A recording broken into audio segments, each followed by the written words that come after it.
Première lecture dans Marc 13, les versets 32 à 37. Pour ce qui est du jour ou de l'heure, personne ne les connaît, pas même les anges dans le ciel, ni même le Fils. Le Père seul le sait. Faites attention, restez éveillés, car vous ne savez pas quand le moment viendra. Ce sera comme lorsqu'une personne part en voyage. Elle quitte sa maison et en laisse le soin à ses serviteurs. Elle confie à chacun son travail et elle ordonne aux gardiens de la porte de veiller. Veillez donc, car vous ne savez pas quand le maître de la maison viendra, le soir ou à minuit, ou au chant du coq, ou le matin. S'il revient à l'improviste, il ne faut pas qu'il vous trouve endormi. Ce que je vous dis là, je vous le dis à tous, veillez. Deuxième passage dans 1 Corinthiens 1, passage versets 3 à 9. Que Dieu, notre Père et le Seigneur Jésus-Christ vous donne la grâce et la paix. Je remercie sans cesse mon Dieu à votre sujet pour la grâce qu'il vous a accordée par votre union à Jésus-Christ. En effet, unis au Christ, vous avez été comblés de toutes les richesses, en particulier celles de la parole et de la connaissance. Le témoignage rendu au Christ a été si fermement établi parmi vous qu'il ne vous manque aucun don de la grâce. À vous qui attendez le moment où notre Seigneur Jésus-Christ se révélera. C'est lui qui vous maintiendra ferme jusqu'au bout, pour qu'on ne puisse vous accuser d'aucune faute au jour de sa venue. Dieu lui-même vous a appelé à vivre dans l'union avec son Fils Jésus-Christ, notre Seigneur. Il est fidèle à ses promesses.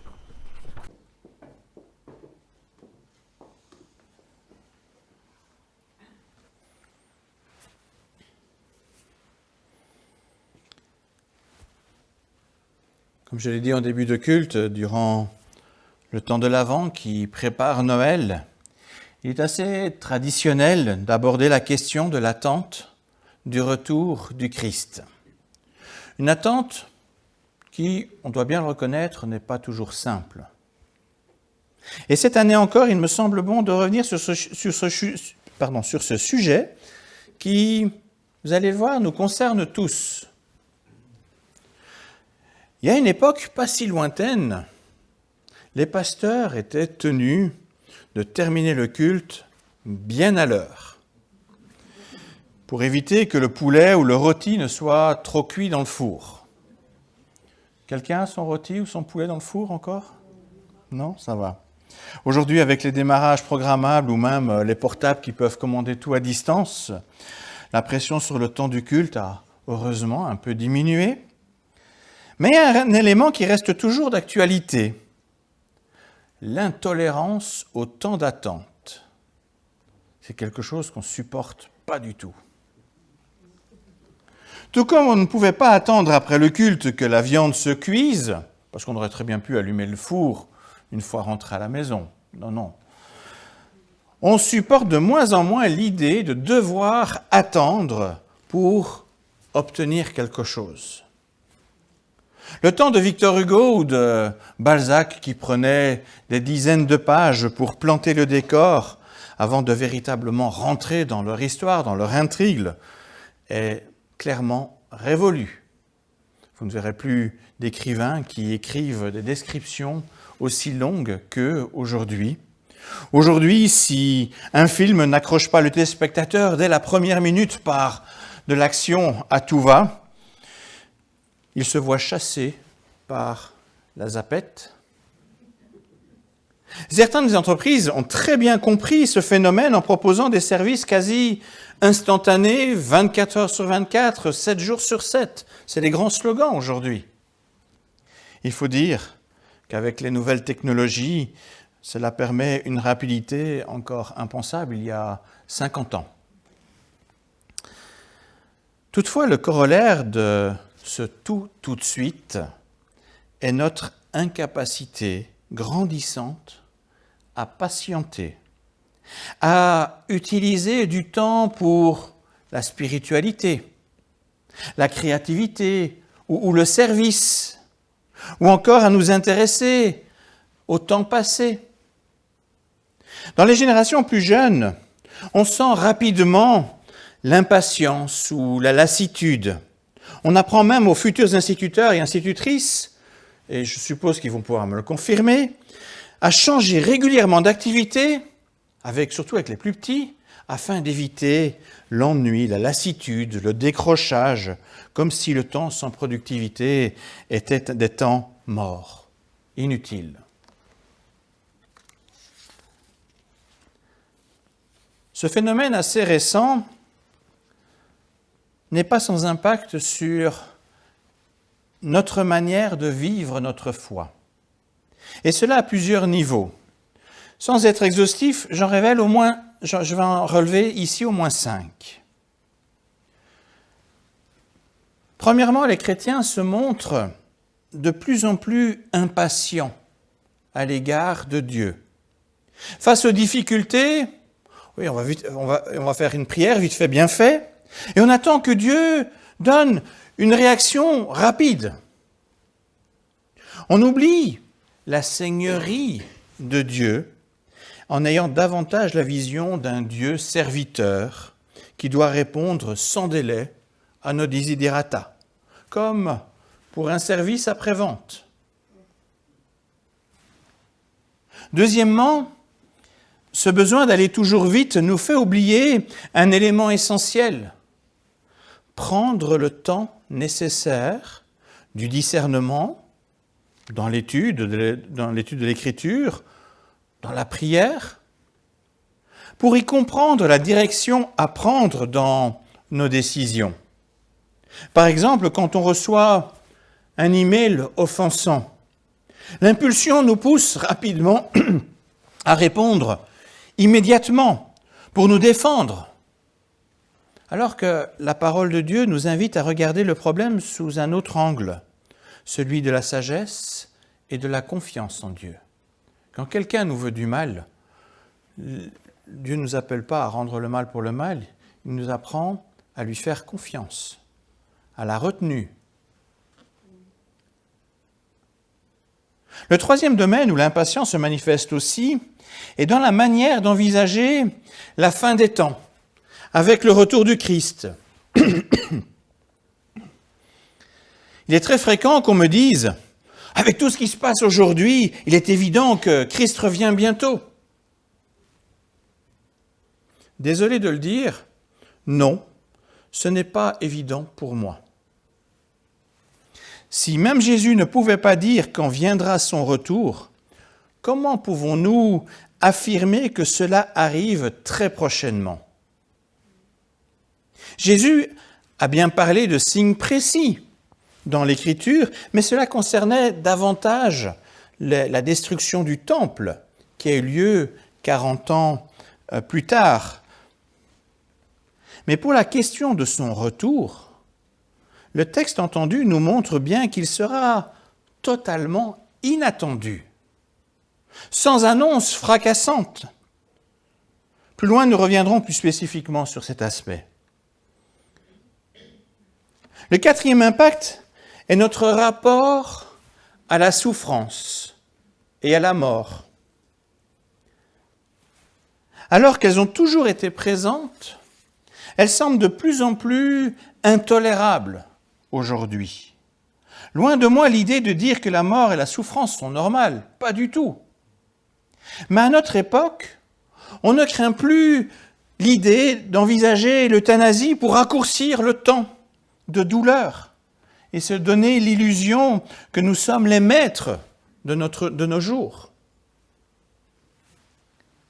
Le cinquième et dernier impact que je souhaite citer est notre manque de persévérance dans la foi.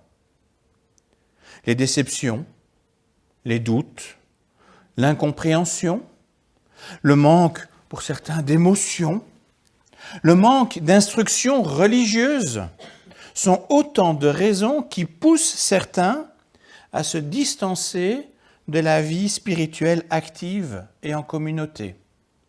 Je reviendrai aussi partiellement sur ce point dans la suite. Ces différents aspects ont toujours existé, mais pas forcément avec la même intensité qu'aujourd'hui. Et cela en raison de notre rapport justement au temps, ce besoin de vouloir tout de suite. Les deux textes que nous avons entendus, qui ont été lus, ont pour sujet commun la persévérance ces textes répondent en partie aux défis que je viens de mentionner en lien avec le temps qui semble trop long à nos yeux. Christ a annoncé son retour. Beaucoup le croyaient rapide. Notre histoire nous montre clairement qu'il n'en est rien.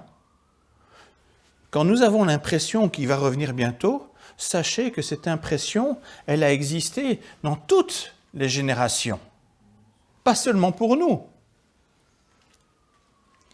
Il est donc utile de recevoir des aides pour nous soutenir face aux défis de l'attente.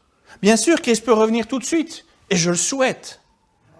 Mais la réalité, c'est qu'on est confronté pour le moment à de l'attente. Et on a besoin d'aide par rapport à ce temps d'attente. Alors attardons-nous d'abord sur le premier texte, un extrait d'un enseignement de Jésus donné à 4 disciples. Il y avait Pierre, Jacques, Jean, André. À travers eux, c'est à tous les croyants que Jésus s'adresse. D'emblée, Jésus insiste sur le fait qu'en dehors du Père céleste, personne ne peut dire quand viendra la fin des temps.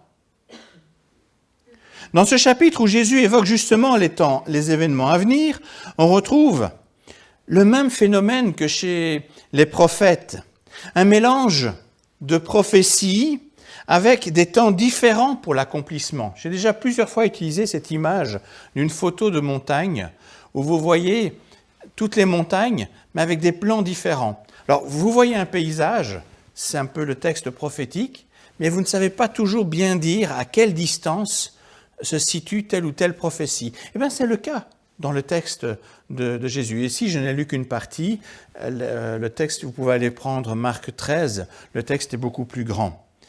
Il y a différents temps pour l'accomplissement.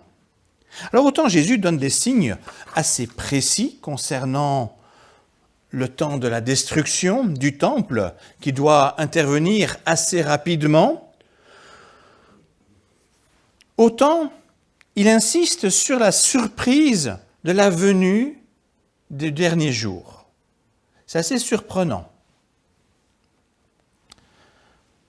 Dans l'histoire de l'Église, on a souvent utilisé ce genre de texte pour faire peur et pour pousser les non-croyants à la repentance rapide, car il sera bientôt trop tard. Je ne dis pas qu'il ne faut pas appeler à la repentance, je ne dis pas qu'il y a une certaine urgence à cela. Mais attention quand même au mécanisme dans lequel on veut convertir des gens par la peur. Vous savez, c'est le même procédé que l'on voit aujourd'hui. On nous parle d'urgence climatique. Il est grand temps de réagir pour pouvoir sauver la planète. On veut faire peur. Je ne crois pas que Jésus est là pour nous faire peur. Mais ce n'est pas le thème de la parabole qu'il nous donne ici. Il s'adresse ici à des croyants, pas à des non-croyants. Il s'adresse à des croyants pour les sensibiliser à leur responsabilité. Dans sa parabole, cette histoire illustrative que raconte Jésus, on comprend facilement avec le contexte que la personne qui part en voyage en confiant sa maison à ses serviteurs, c'est le Christ lui-même. De fait, il a confié à ses disciples et leurs successeurs dans l'Église, c'est-à-dire quelque part chacun de nous, il a confié le soin de sa maison, le soin de l'Église. Tout comme les disciples, nous voudrions aussi savoir quand Jésus reviendra. Parce que c'était ça ce que les disciples aimaient, la réponse à laquelle Jésus voulait répondre, c'était à cette demande. Dans tous les cas, ce sera une surprise. Jésus annonce une surprise pour les disciples, c'est la même chose pour nous.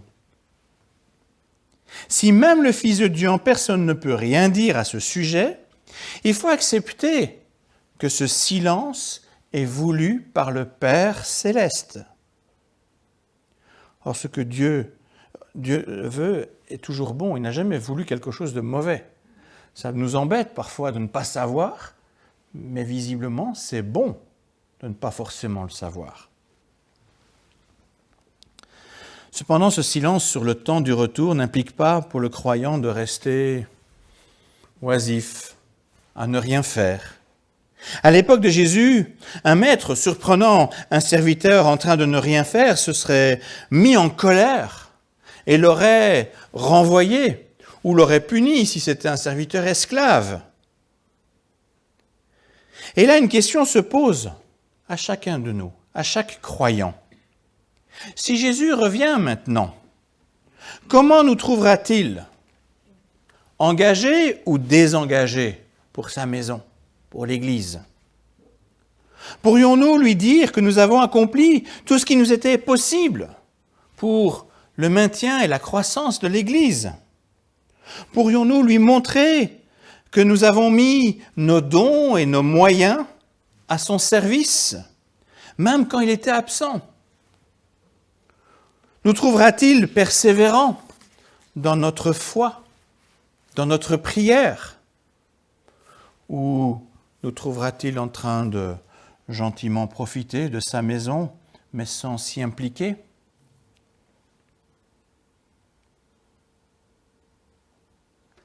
Quand Jésus nous appelle à veiller, cela signifie une démarche active, pas être des chrétiens consommateurs, mais des chrétiens actifs. Il ne devrait pas exister de chrétiens spectateurs ou simples profiteurs de l'Église. C'est quelque chose qui est un non-sens. Tous, selon nos possibilités, nous sommes appelés à saisir les occasions que nous avons pour aider l'Église, l'aider dans sa mission, travailler pour la maison du Christ. Imaginons la joie de Jésus à son retour s'il nous trouve engagés, malgré la longue attente. Notons dans la parabole que Jésus raconte, le maître confie des tâches différentes à chacun. Pour certains, ce sera la persévérance dans la prière, pour d'autres, la persévérance dans le service pratique, pour d'autres encore, la persévérance dans la gestion ou dans la direction. Pour d'autres encore, cela peut être le soutien aux plus faibles. Enfin, on peut étendre cela. Il faut beaucoup d'outils dans une église. Nous sommes un peu comme des outils différents, mais travaillant pour un même projet, une même mission. Ce n'est pas l'outil de l'engagement qui a de la valeur, que vous soyez une scie, un marteau ou je ne sais quoi, ça peu importe. Ce qui compte, c'est notre engagement, la persévérance avec laquelle on utilise nos dons, nos outils spécifiques pour que la maison tourne bien, même quand on attend le retour du Maître. Notre responsabilité est donc de veiller à cette persévérance qui fera la joie du Christ à son retour.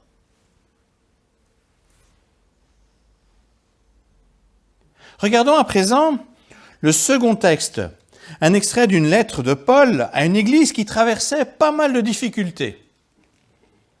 L'apôtre choisit de commencer sa lettre en parlant de ce qui est positif. Il remercie Dieu d'avoir donné à cette église de Corinthe ce qui lui est nécessaire pour tenir ferme, pour rester persévérante. Ce n'est pas anodin dans cette lettre de Paul de voir Paul parler du don de Dieu qui permettra aux chrétiens de Corinthe de rester fermes jusqu'au bout pour que personne ne puisse les accuser d'aucune faute au jour du retour du Christ. Je cite le texte. Dans le premier texte, on voit Jésus qui appelle à la persévérance. Dans le second texte, on voit que Christ pourvoit de sorte à rendre cette persévérance possible. Quel est donc ce don qui nous permet d'être persévérants? La première épître aux Corinthiens, c'est justement la lettre où Paul est obligé de recadrer les chrétiens par rapport aux différents dons de l'esprit. Non que ceux-ci n'ont pas de valeur, bien au contraire, mais le but de l'Église n'est pas de faire étalage des différents dons spirituels comme la glossolalie, c'est-à-dire le parler en langue, la prophétie, etc. Le but est d'utiliser ces dons pour témoigner de l'amour au nom du Christ. Supposons que je parle les langues des êtres humains et même celles des anges. Si je n'ai pas l'amour, je ne suis rien de plus qu'un métal qui résonne ou qu'une cymbale bruyante. Et ainsi de suite. Vous connaissez le passage d'un Corinthiens 13. Par ces mots, Paul relativise quelque peu la recherche de ces dons spécifiques. Les Corinthiens étaient très attachés à rechercher ces dons.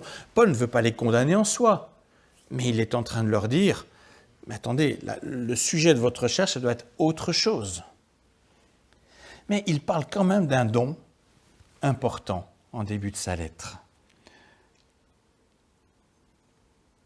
Au début de sa lettre, c'est lui aussi qui écrit « Le témoignage rendu au Christ a été si fermement établi parmi vous qu'il ne vous manque aucun don de la grâce à vous qui attendez le moment où notre Seigneur Jésus-Christ se révélera. » Il commence avec cet élément positif, un don particulier que tous les chrétiens de Corinthe ont reçu. Paul met donc, malgré tout, un don en avant. C'était peut-être pas le don de la prophétie qu'il voulait mettre d'emblée en avant, mais il en met quand même un. Le don de la grâce qui permet de tenir ferme durant la longue attente. Alors Paul lie étroitement le don de la grâce à l'enseignement reçu au sujet du Christ. Les deux vont de pair, vous ne pouvez pas les dissocier. Au sujet de Jésus, né à Bethléem, mort à Golgotha et finalement ressuscité, gage de notre salut. Paul a conscience que tout ce qu'il a enseigné clairement aux Corinthiens au sujet de Jésus-Christ est un fondement solide qui leur permettra de rester persévérants, fermes dans la foi. Cette connaissance dans le sens d'une relation forte, intime avec le Christ est le don par excellence qui nous donnera la capacité à rester fermes. Il est donc capital pour les croyants d'investir dans cette connaissance du Christ. Non seulement une connaissance plus théorique que l'on pourrait avoir par une formation biblique, catéchisme, des études bibliques, la prédication, des études plus personnelles avec éventuellement l'aide d'un livre ou l'autre, mais aussi une connaissance pratique par une vie de prière, une volonté de comprendre les projets de Dieu. Cette connaissance pratique d'une relation intime avec le Christ, un désir de l'honorer. C'est cela qui nous donnera la force de veiller comme Jésus le demande. Ce matin, pour ce premier culte de l'Avent, je ne souhaite pas me focaliser sur l'attente même du retour du Christ. Comme je vous l'ai dit, moi, il peut revenir maintenant, je serai aux anges, comme on peut. Mais je souhaite davantage nous encourager à ce qui est utile pour ce temps d'attente. Je suis en peine pour celles et ceux qui connaissent l'espérance liée au retour du Christ, ce qu'est le salut qu'il nous offrira, mais qui ne ressentent pas le besoin de veiller activement dans la maison du Maître. Ils se tiennent à l'écart de ce que Dieu attend d'eux et de ce qui pourrait être profitable, et pour eux et pour beaucoup. Il est facile de critiquer les manquements de l'Église pour ne pas s'y impliquer.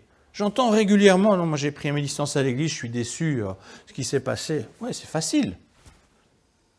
Les manquements ne sont-ils pas justement la conséquence d'un manque de chrétiens engagés, actifs?